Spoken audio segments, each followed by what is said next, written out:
అంగన్వాడీలు సెలవు విజయవాడకి పిలిపించారు. ఈ నేపథ్యంలో రాష్ట్ర వ్యాప్తంగా వచ్చే వాళ్ళని వెళ్ళకూడదంటూ కూడా ఆర్జీలు వచ్చిన పరిస్థితి, ఎమ్మెల్యేలే స్వయంగా అంగన్వాడీ టీచర్లు పిలిచి వార్నింగ్లు ఇచ్చిన పరిస్థితి కూడా కనిపిస్తుంది. మనతో పాటు అంగన్వాడీకి సంబంధించిన నాయకులు ఉన్నారు, వాళ్ళతో కూడా మాట్లాడుతున్నారు. ఏంటి ప్రధాన డిమాండ్స్ ఏంటి, ఏం చెప్తున్నారు? ప్రధాన డిమాండ్స్ అంగన్వాడీల వేదన ఆవేదన మొత్తం ఒకే ఒక్కటి.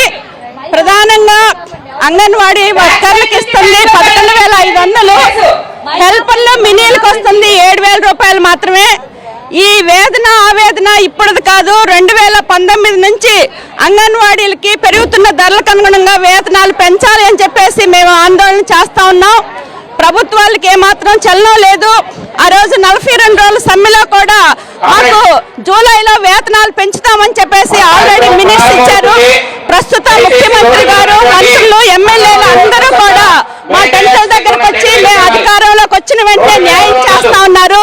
ఇప్పటికీ 19 నెలలు అయింది అధికారంలోకి వచ్చి.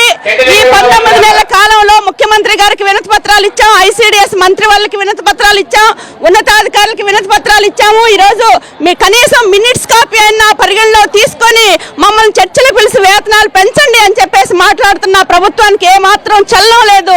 అందుకనే అనివార్యంగా ఈ ఫిబ్రవరి 23వ తారీఖు నుండి చాలా శాంతియుతంగా రాష్ట్ర వ్యాప్తంగా రిలే దీక్షలు చేసినా కూడా ప్రభుత్వం పట్టించుకోని కారణంగానే ఈరోజు వేలాది మంది అంగన్వాడీ మహిళలు ఈరోజు టెంట్లో కూర్చో ఉన్నారు. ప్రభుత్వం ఇప్పటికైనా ఆలోచన చేయాలి, చర్చించాలి, వెంటనే వేతనాలు పెంచాలి అనే డిమాండ్.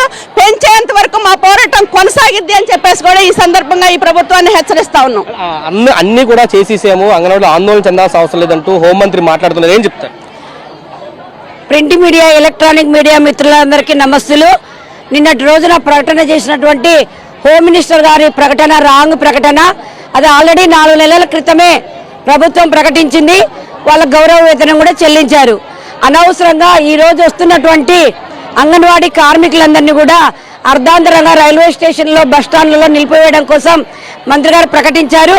ఆ ప్రకటన అవాస్తవము. శాఖ మంత్రివర్యులకు 23వ తేదీ చర్చలకు వెళ్ళినప్పుడు ఖచ్చితంగా గౌరవ వేతనాలు పెంచాలి, కనీస వేతనాలు ఇవ్వాలి, మిగతా సమస్యలన్నీ పరిష్కరించాలని చెప్పిన సందర్భంలో మంత్రి గారు పట్టించుకోనందున ముఖ్యమంత్రి వాళ్ళను కలుస్తాననింది. ఇప్పటికీ 2 సంవత్సరాల నుండి ముఖ్యమంత్రి వర్యులను కలవడానికి సమయం ఇచ్చాం. అయినప్పటికీ కూడా మంత్రి గారు విస్మరించారు. అందుకే ఈ చలో విజయవాడ 2వ తేదీ దీక్ష నిర్వహించుతున్నాము, ధర్నాను. తర్వాత భవిష్యత్ కార్యాచరణ రూపొందించి రాష్ట్ర ప్రభుత్వం దిగొచ్చి వేతనాలు పెంచేదాకా మా ఉద్యమాన్ని ఆపమని తెలియజేస్తున్నాం. Lalitha Andhra Pradesh Anganwadi workers helpers association AITC అనుబంధ రాష్ట్ర ప్రధాన కార్యదర్శి ఇదే చెప్తున్నారు. ప్రభుత్వం దిగొచ్చి ఏదైతే గతంలో సమ్మెకాల ఒప్పందాలు ఉన్నాయో అవి అమలు చేసే వరకు కూడా తమ పోరాటాన్ని కొనసాగిస్తామంటూ ప్రభుత్వానికి అయితే అంగన్వాడీ హెచ్చరికలను జారీ చేస్తున్న పరిస్థితి కనిపిస్తుందనే చెప్పాలి.